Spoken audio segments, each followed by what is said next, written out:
Welcome to the Greater Irvine Chamber Business Insights podcast series, where we address challenges and ideas for early stage and entrepreneurial business leaders.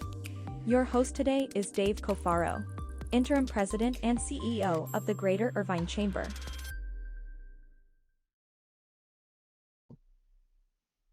Hello, folks. Welcome to the Greater Irvine Chamber Business Insights podcast. We're pleased to have you with us today.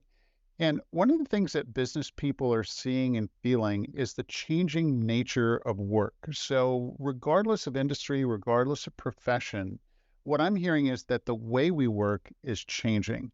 So today we talk a lot about AI and how that's impacting work. And there's no question, AI is a game changer.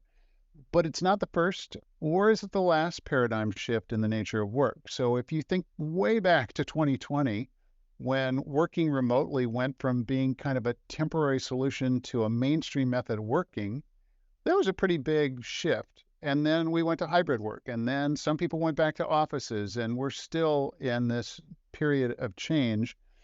On our podcast today, our guest is an expert on the topic of changes in the way that we work.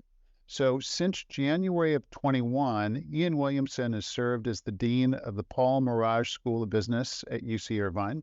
And prior to that, Ian was Pro-Vice Chancellor at the Victoria University of Wellington in New Zealand, where he led the School of Business and Government. And Ian earned his PhD at University of North Carolina Business School. In addition to that, Dr. Williamson is the author of a new book that's coming out later this summer that's called The Conversation on Work. So, Dean Williamson, thanks so much for joining us today. My pleasure. It is definitely an honor to be on the podcast, and certainly this is a topic that is near and dear to my heart, so looking forward to the discussion. Well, we want to hear exactly what's in your heart and what's in your head from the research. So let's just start out with, I think it's safe to say that throughout our lifetimes, there's been a tremendous change in the nature of work. So if we just go back just 50 years, which is really a long time in the business world, but to 1974, think about it.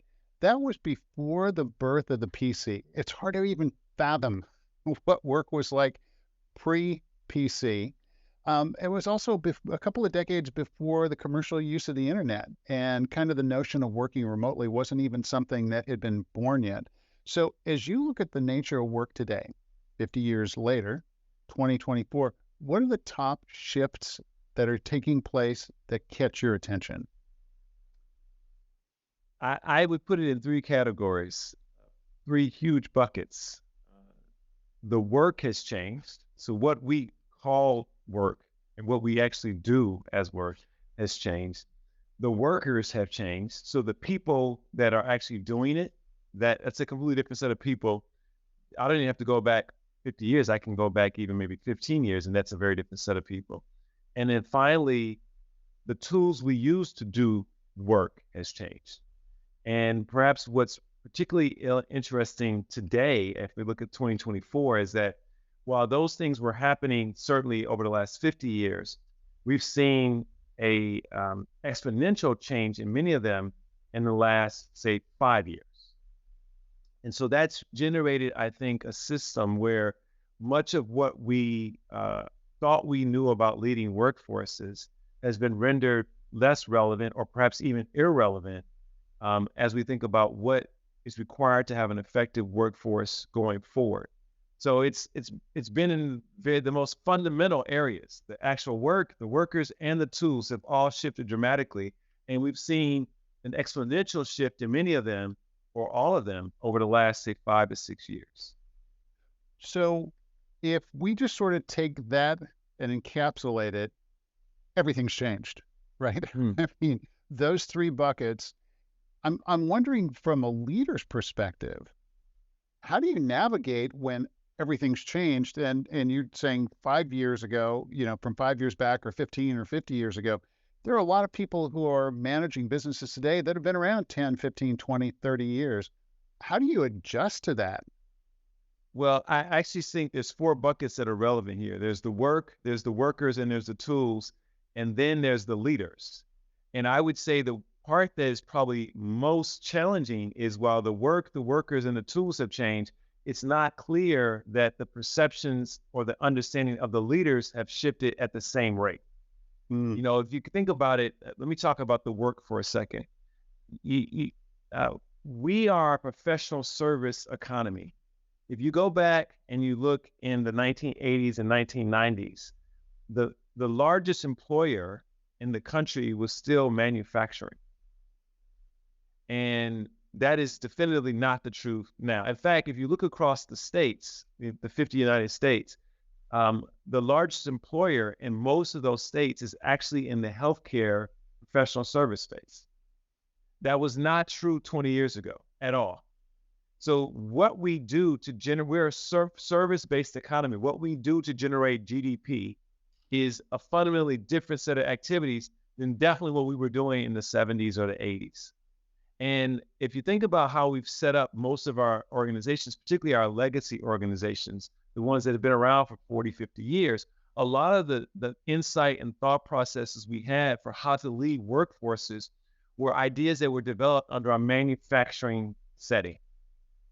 And simply put, the things you need people to do in a manufacturing setting are very, very different than the things you need people to do in a professional service setting. In a manufacturing setting, there's a lot of belief around, we come up with a system, a plan, and we train individuals on that, and then they execute on that, and they follow process and procedure, and that drives effectiveness and efficiency, and it also drives quality. But, you know, a professional service setting is completely different. Like the highest level of professional service quality is delivered because it's unique to each and every person. It's customized. It's customized to each specific situation. It's not that you expect your employees to follow the script. It's that you expect your employees to use high levels of discretion, which would be disastrous in the manufacturing or agricultural space, but is 100% critical and necessary in a professional service space. So that simple observation, you think about the way in which we've trained and the logics we've used to support leaders, they haven't necessarily kept up, or at a minimum, they're uneven around the various different workforces or leaders that we see across organizations. So in my mind, I actually feel like the fourth bucket is the one that hasn't shifted at the same rate of change as the other three. So that opens up sort of the conversation around, let's talk just about unevenness overall. I want to come back to leadership, but these changes in the nature of work and the three buckets, first of all, they have a more significant impact in some industries than others. And so, in other words, it doesn't appear that all industries are changing in the same ways at the same time.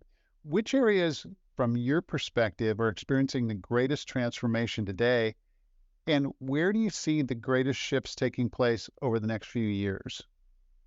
Well, I think the changes in the workforce, like who the workers are, I think that is impacting all industries, but the impact is different depending upon the nature of the sector. So if you are a professional service firm, a healthcare organization, you're trading on the skill sets of highly skilled individuals, right? And so you need a workforce that has a certain level of understanding, that can be retooled and retrained, and they're oftentimes bringing pretty high levels of education. What we would know is that the competition for those individuals is ruthless and it's global, right? So if I think about information technology, you know, we're estimating, you know, there's going to be over 500,000 to 600,000 openings in certain IT areas in the United States that we simply cannot fill. We have historically thought of ourselves as a great destination for people to migrate to, but the reality is most other developed economies are also professional service economies, and they're struggling as well. So we're in competition globally for talent in a way that we perhaps would not have been. So you're going to search and scour the earth for talent no matter where you comes from. What does that mean for you in terms of your workforce? Your workforce is going to be extraordinarily diverse, right? So the diversity of the workforce that you will have in those organizations by necessity is going to be very high, because you need to get this talent, and talent's going to come from everywhere, and you're really not in a position to be picky as to where they come from. So now as a leader, you have to spend a lot of time thinking about, how will I manage and lead a very, very diverse workforce in a way that perhaps I did not see even 10 years ago. So that's one segment of, that's one type of industry or sector that's going to be impacted. But let's think about if you're like a fast food chain and you're thinking about a retail and you're thinking about more frontline employees. Well, what we know is that typically those roles are oftentimes filled by younger people, starting off with a career or, haven't had the time to get higher levels of education. Well, at the same time that we are becoming more diverse, we're also aging. We have less young people.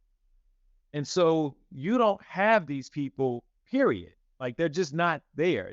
They're not there here. They're not there in the UK. They're not in the EU. They're not in like we have at the same time globally, most of the developed economies are aging at a dramatic rate. So you have a decline in young people, which puts a tremendous pressure on organizations that historically have thought about filling those entry-level roles with younger individuals that perhaps didn't have high levels of skill. It's not that they're more diverse. They just can't find them. They don't exist. We don't have the bodies. So here are two very different impacts, two different types of workplaces or type of industries that are very, very impactful. And so you could imagine then that they're going to have to think very differently about their business models, as well as the way in which they engage with their workforce. On the diversity front, as you're talking through it, I think part of what I'm hearing is there's another dimension to this that we don't necessarily always talk about, and that's geographic diversity.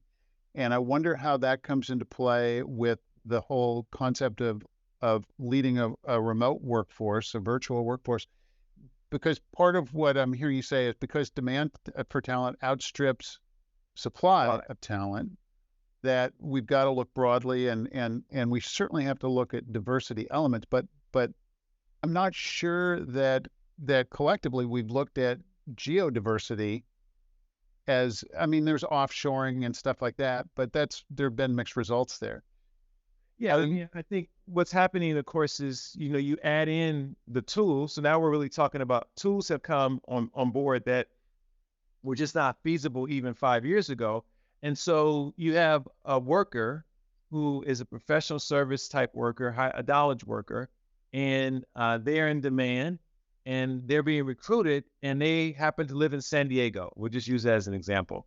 And they like living in San Diego. Maybe they've lived there all their life and their family is there. And they're being offered an opportunity that's a great job, but it would require them to relocate to, let's say, Kansas City. And, Kansas City is a fine place, but it's not San Diego. I don't want to live in Kansas City. I want to live in San Diego.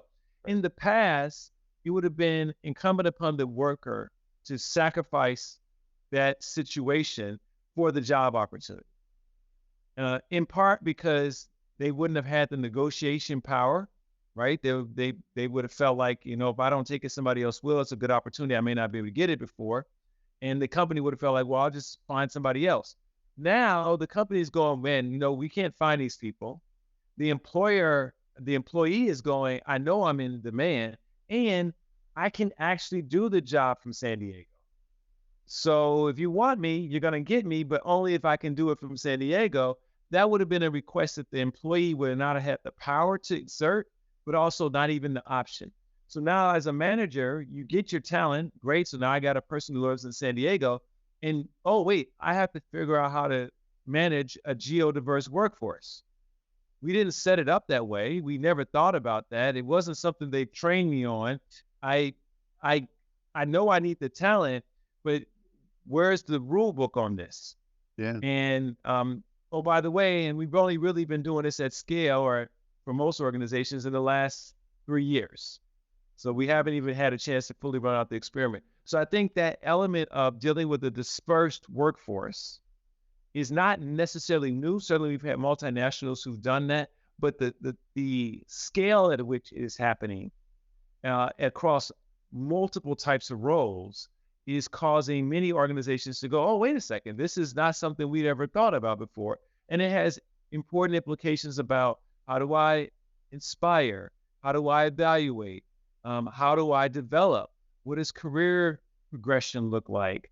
Can I become in charge of a division in San Diego if the division's in Kansas City?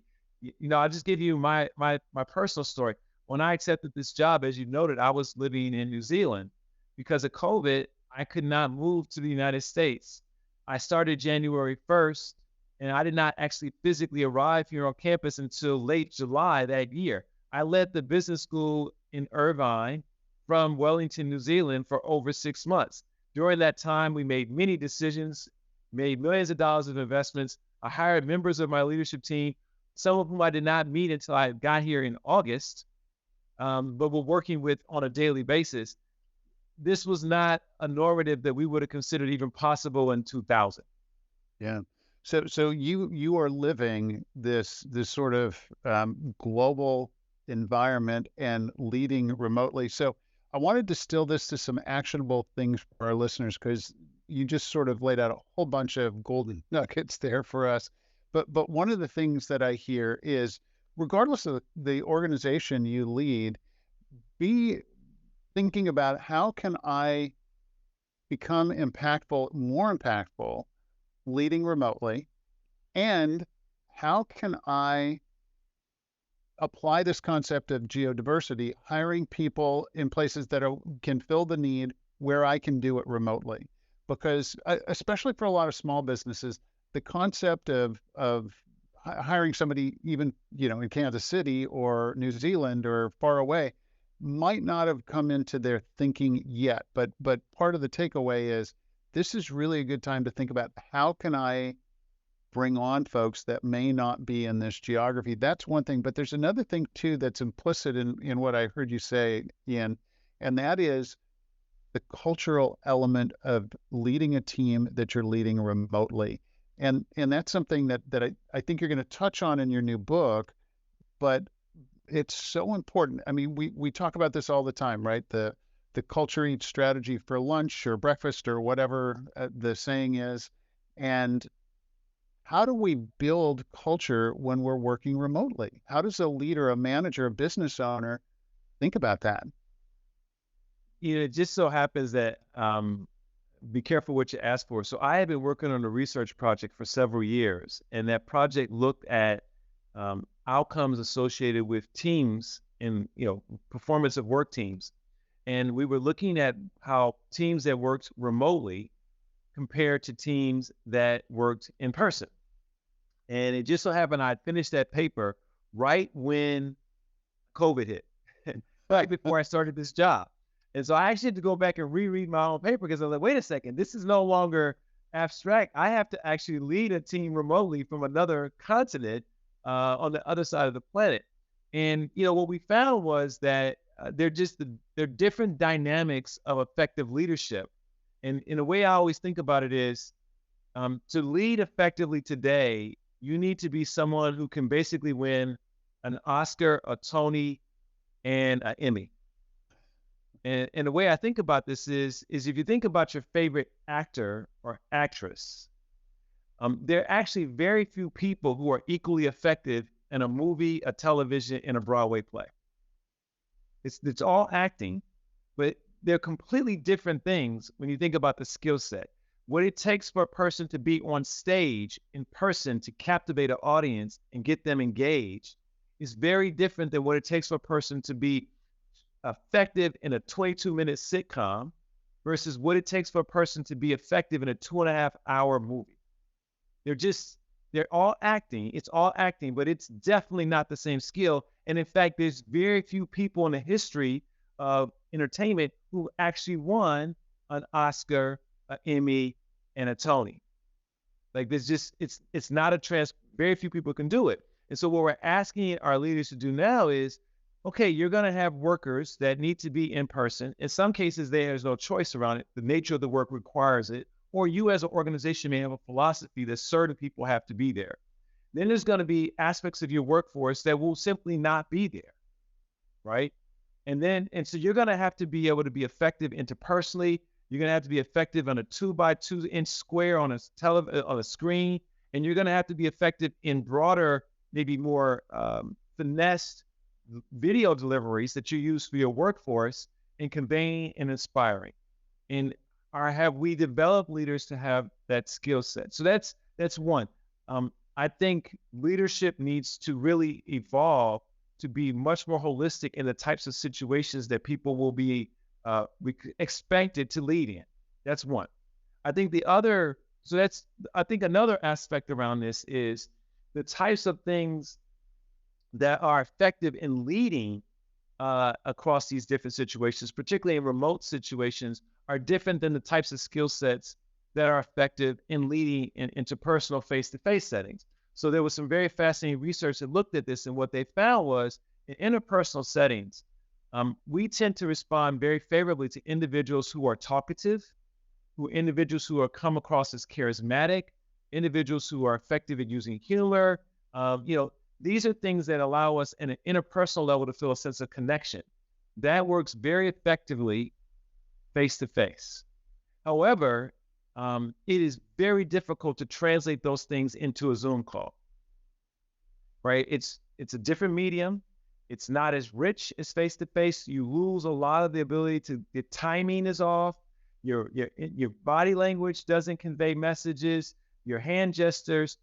It just, and if half the audience doesn't even have the camera on, you don't even get any feedbacks. You can't read the room. You can't feed off the audience. So what we find is that in those settings, people who are more effective are actually planners. So they're far more scripted in terms of how they organize their meetings. They focus a lot more on ensuring that the people in the meeting have the right resources. They do a lot of follow-up. It's the organization skill, right? The way we engage with a online meeting, if the meeting starts at 1, we're talking about business at 1:01. If it was a face-to-face meeting, we might get around to business around 1:10. Why? Because it's natural for us as humans to engage in human interaction. And that interaction period, the first 10 minutes, is actually where leaders develop a high level of trust and a sense of connection among the people that they're leading. You don't have that in a Zoom call, very rarely. So being able to have different capabilities as a leader, right? In some cases, you need to have the interpersonal skill sets, but that doesn't necessarily translate to effectiveness in an online setting. There, it's more organizational skill sets, resource allocation, the planning and the execution phases.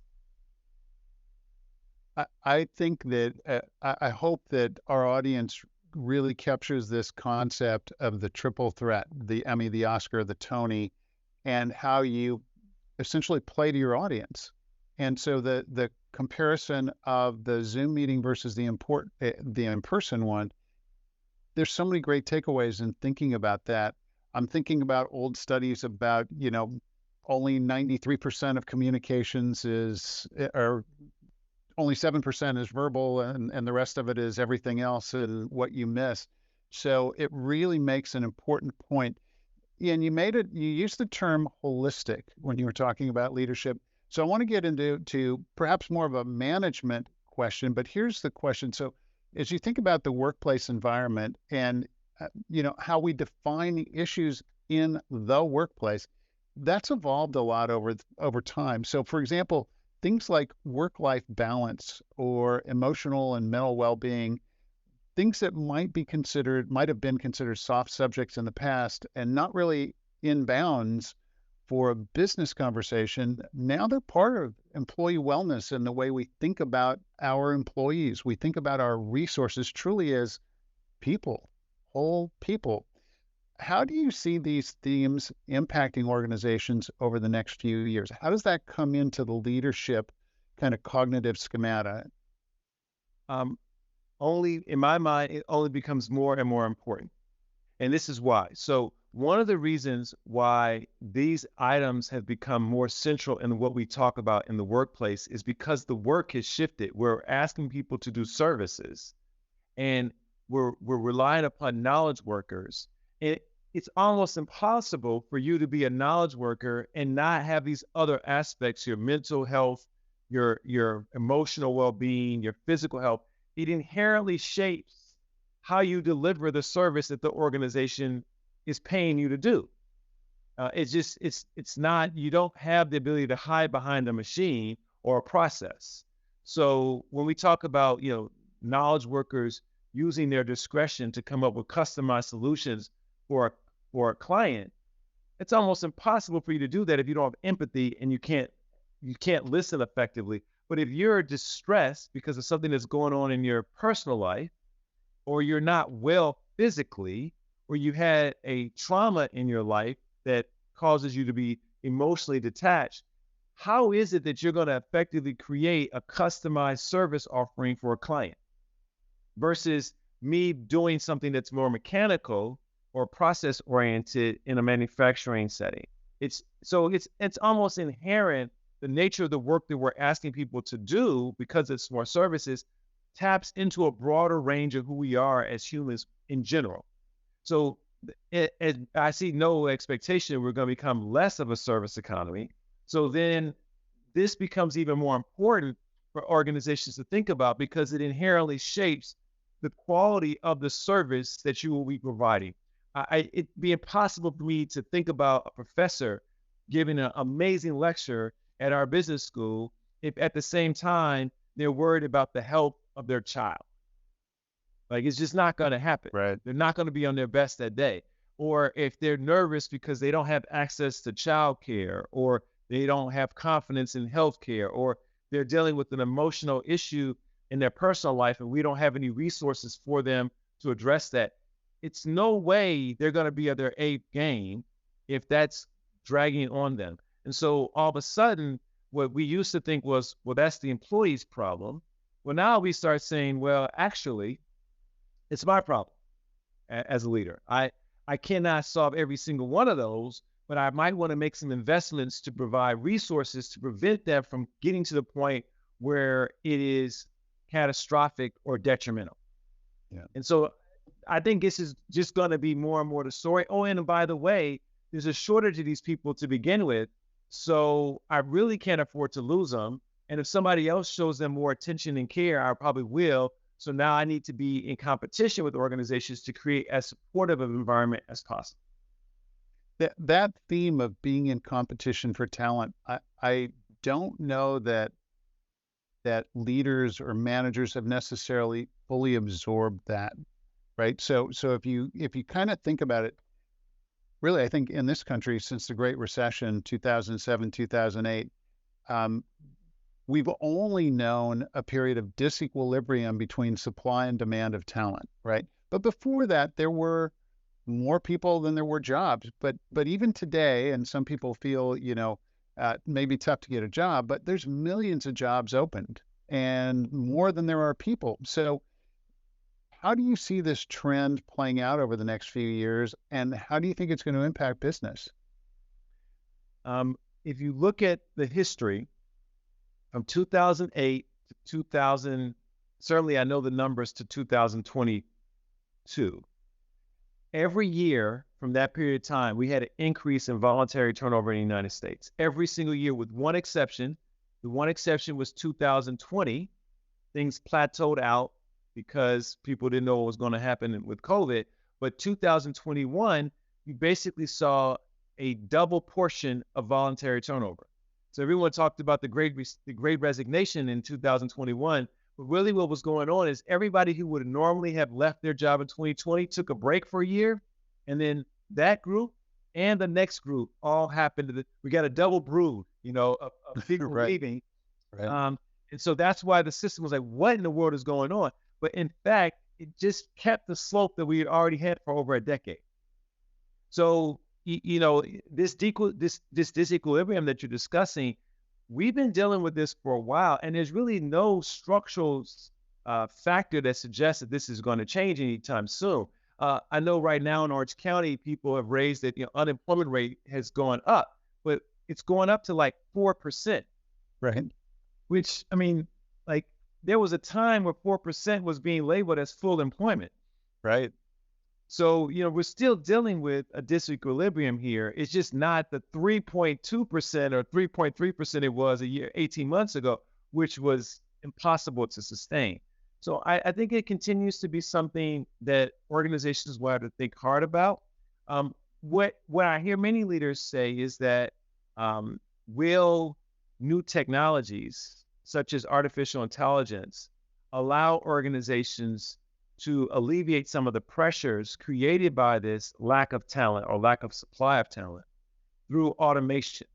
And I think that's a pretty interesting question. And, we're probably early on in this, and there's definitely competing perspectives on this. So that sort of leads to the question around AI.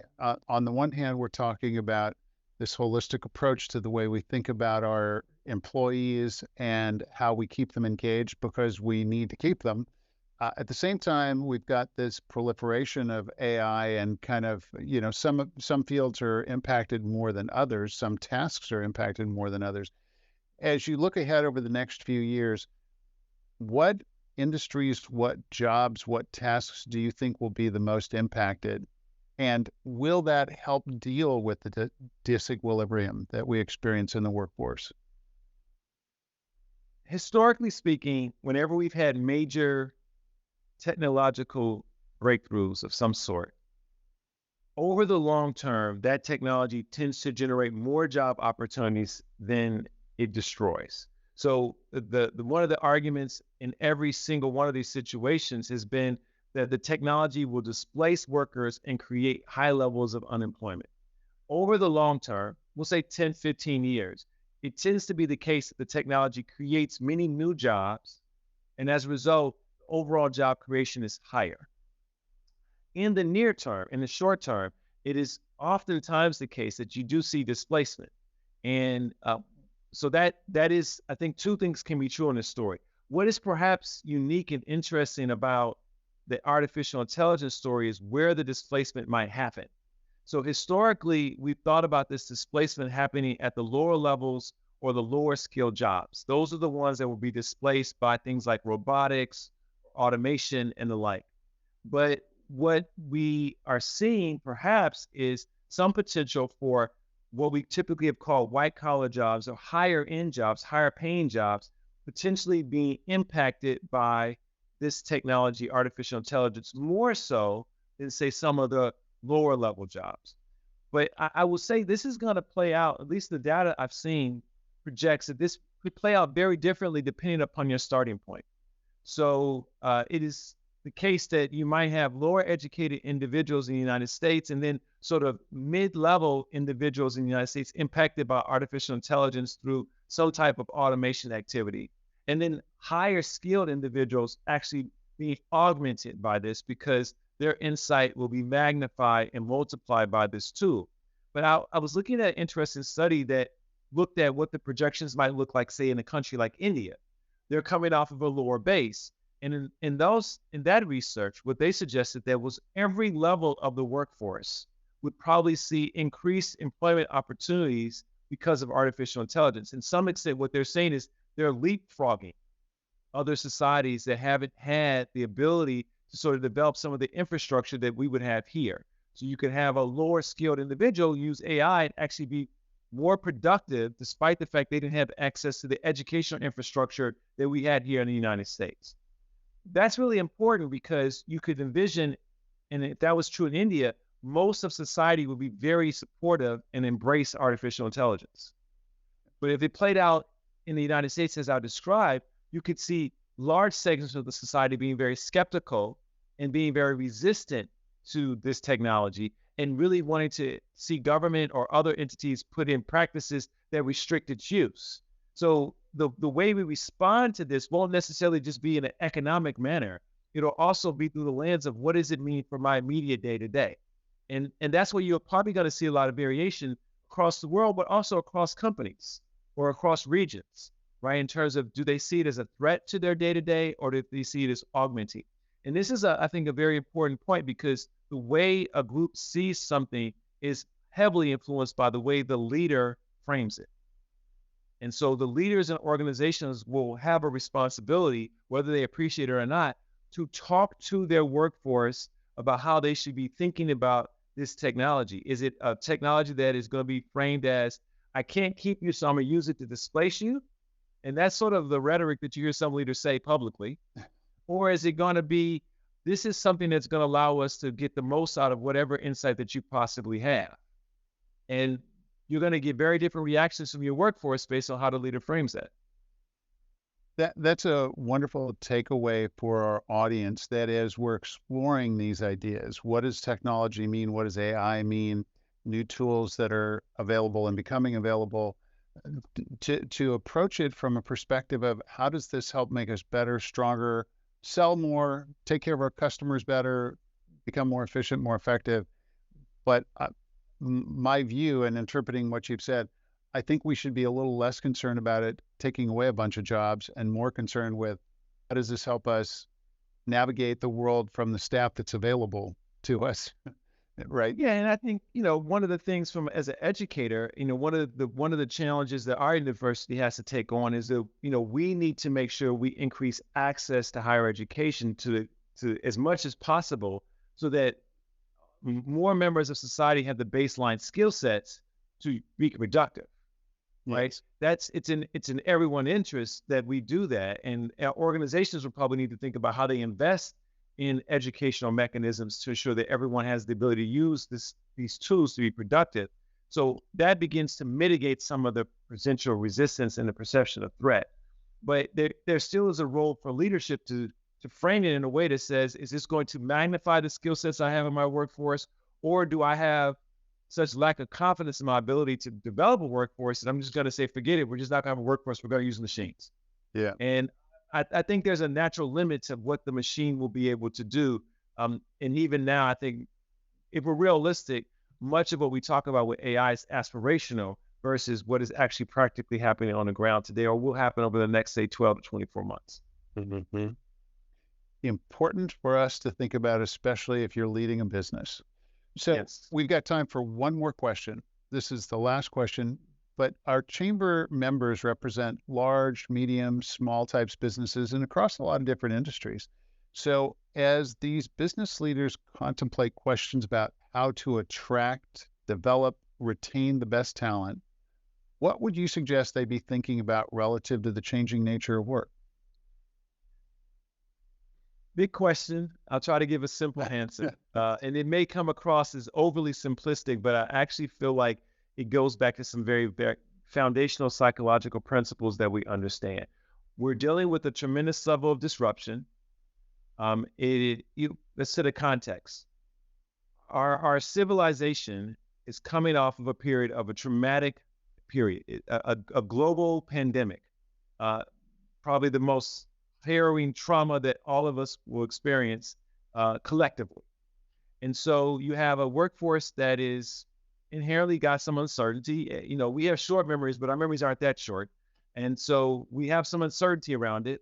And then we've added in technology such as AI. We've added in technology such as remote work. We've added in broader geopolitical instabilities and the like. So, there's certainly a lot of questions that our workers would have about the viability of our organizations and what are we trying to do. And oh, by the way, most of our organizations are changing their strategy because they're trying to adapt to all the various things I just mentioned. So in an environment like that, it's really critical for leaders to be exceptionally transparent, right? To actually create spaces for individuals to understand what is going on, provide information, especially if you're a knowledge-intensive organization. It's very important for them to provide voice.